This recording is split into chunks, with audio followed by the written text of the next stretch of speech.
먼 거리를 걸어온 여행자에게 사람들이 물었습니다. 여행 중 당신을 괴롭힌 것이 무엇이었습니까? 뜨거운 태양이었나요? 아니면 거친 들을 혼자 걷는 것이었습니까? 아닙니다. 여행자는 간단히 대답했습니다. 그러면 자갈길이었나요? 혹시 가파른 언덕길이었습니까? 아닙니다. 이번에도 여행자는 간단히 대답했습니다.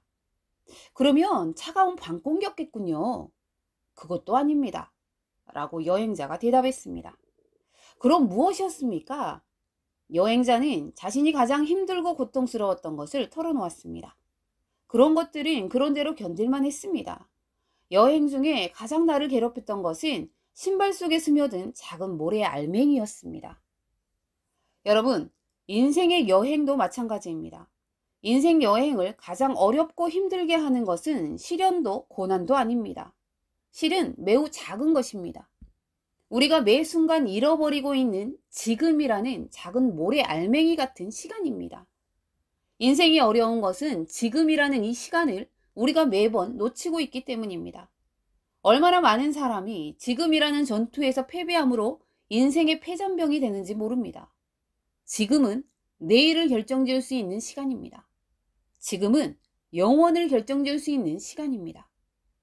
진정한 기독교 영성이 초월성뿐 아니라 일상성이듯 성숙한 성도에게는 지금이 영원입니다.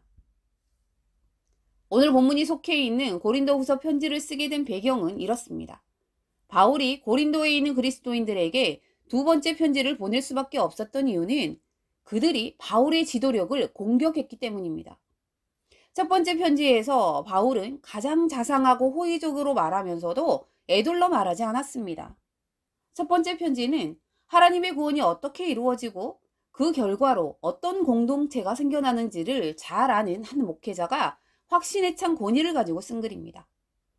바울이 그들에게 써 보낸 글 가운데 적어도 일부는 듣기 민망하고 받아들이기 거북한 내용이었습니다. 그래서 그들이 바울의 지도력에 반개를 든 것이지요. 그들은 바울이 변덕스럽다고 비난하고 그의 동기를 공격하고 그의 자격을 의심했습니다. 바울이 써 보낸 글을 가지고 논쟁하는 것이 아니라 자신들에게 이래라 저래라 하는 그의 고난을 인정하지 않았던 것입니다. 그 일로 큰 상처를 입은 바울은 고린도를 두 번째 방문했을 때 매우 상심한 채 에베소로 돌아옵니다. 그리고는 고린도 교회에 격정적인 편지를 씁니다.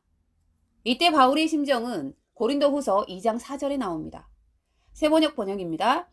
나는 몹시 괴로워하며 걱정하는 마음으로 많은 눈물을 흘리면서 여러분에게 그 편지를 썼습니다. 그러나 그것은 여러분을 마음 아프게 하려고 한 것이 아니라 여러분을 내가 얼마나 극진히 사랑하고 있는지를 알려주려고 한 것이었습니다. 바울이 고린도후서를 쓰기 전에, 즉 고린도전서를 써 보내고 나서 후서를 써 보내기 전에 소위 눈물의 편지라고 부르는데요. 순서적으로 본다면 이것이 두 번째 편지입니다. 그러나 지금은 전해지지 않고 있는 제3의 편지를 써 보내서 고린도 교회를 눈물로 책망을 했습니다. 그 이유는요. 고린도 교회는 고린도전서라고 하는 편지를 다 읽었을 것입니다. 그런데 이게 웬일입니까? 교회 내의 모든 문제들에 대해서 조목조목 다 짚어가면서 신앙적 원리들을 펼쳐 보여주었습니다. 그러면 그거에 맞추어서 잘못된 것이 보이면 시정하고 회개하고 뉘우치면 되는 것인데 일부 고린도 교회의 상태가 더 악화돼 버린 것입니다. 그래서 소위 눈물의 편지를 보냅니다. 디도가 그것을 전달했습니다. 그리고 반응을 애타게 기다리는데 디도가 늦게 오는 겁니다. 고린도후서 2장 13절입니다. 내가 내 형제 디도를 만나지 못함으로 내 심령이 편하지 못하여 그들을 작별하고 마게도냐로 갔노라.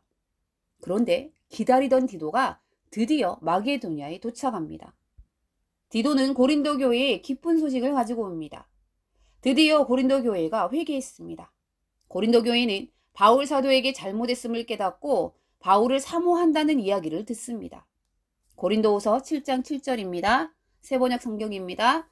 그가 돌아온 것은 로만이 아니라 그가 여러분에게서 받은 위로로 우리는 위로를 받았습니다.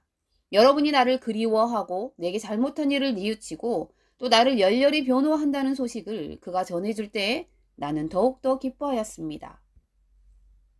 이런 일들이 있고 나서 최종적으로 자신의 마음을 전하는 편지가 고린도 후서입니다. 이 편지는 바울과 고린도 교회 사이에 안 좋은 일들이 있었지만 비온 뒤에 땅이 더 굳듯이 다시 주 안에서 형제를 굳게 하자는 바울의 애정어린 바람입니다. 오늘 본문 1절과 2절을 다시 한번 읽겠습니다.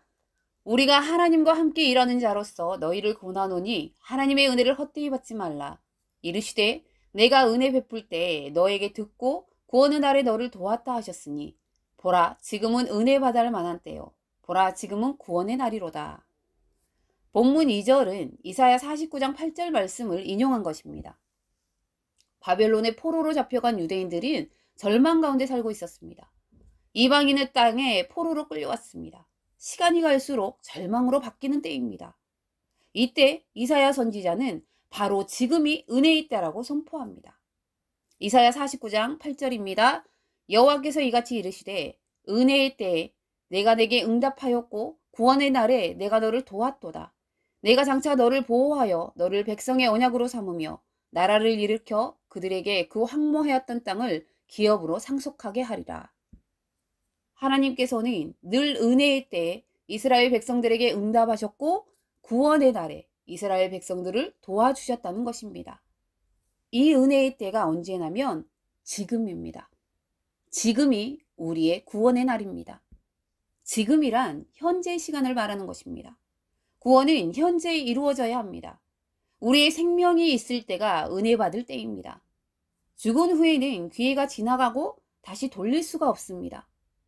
우리가 지금이라는 이 시간을 은혜 받는 날, 구원의 날로 삼아야 합니다. 내일은 우리의 것이 아닐 수도 있습니다. 그러므로 우리는 이 은혜의 때를 살면서 한 사람도 낙오되지 말고 예수 그리스도의 은혜와 구원, 축복을 받아야 합니다. 이 때가 지나면 아무리 우리가 은혜를 사모해도 안 되고 구원을 누리려고 애를 써도 누리지 못합니다. 때를 놓치면 후회하게 되고 또한 후회해도 소용이 없게 됩니다. 지금이 바로 구원의 문이 활짝 열려있는 때이고 은혜의 시간입니다.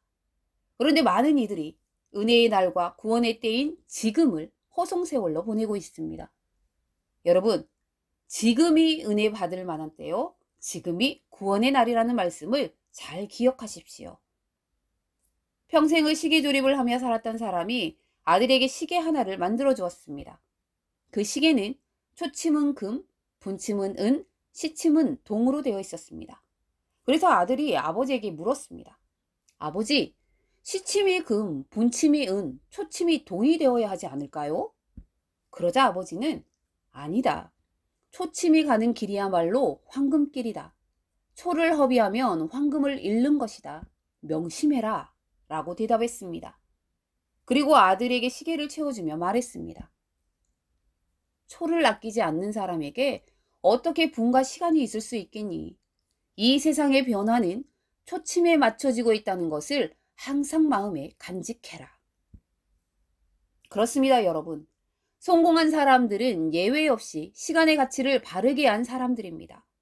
그리고 그 가치만큼 시간을 활용하고 시간에 대한 분명한 전략이 있었던 사람들입니다. 무엇보다 중요한 것이 시테크, 곧 시간 관리 능력이 있는 사람들입니다. 반면에 실패한 사람들은 죽은 시간이 많았던 사람들입니다. 그들의 꿈이 어떻든 그들의 계획이 어떻든 간에 죽은 시간이 많았던 사람들입니다.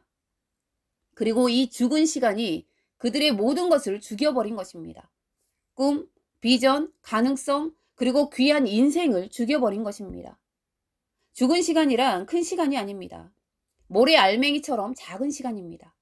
티끌모아 태산이듯이 작은 시간이 큰 시간을 결정합니다. 인생을 결정합니다. 그렇습니다. 지금이 구원의 때요, 은혜의 때요, 승리의 때입니다. 진정 큰 사람은 작은 것에 능한 사람입니다. 사랑하는 성도 여러분, 바로 지금이 은혜 받을 때입니다. 다음이 아니라 바로 지금입니다.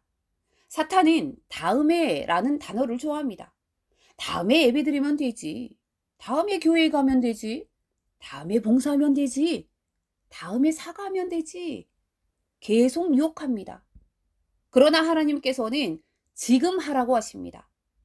보라, 지금은 은혜 받을 만한 때요. 보라, 지금은 구원의 날이로다. 뒤로 미루지 마시고 지금 바로 행하는 믿음의 사람이 되시길 주님의 이름으로 축복합니다.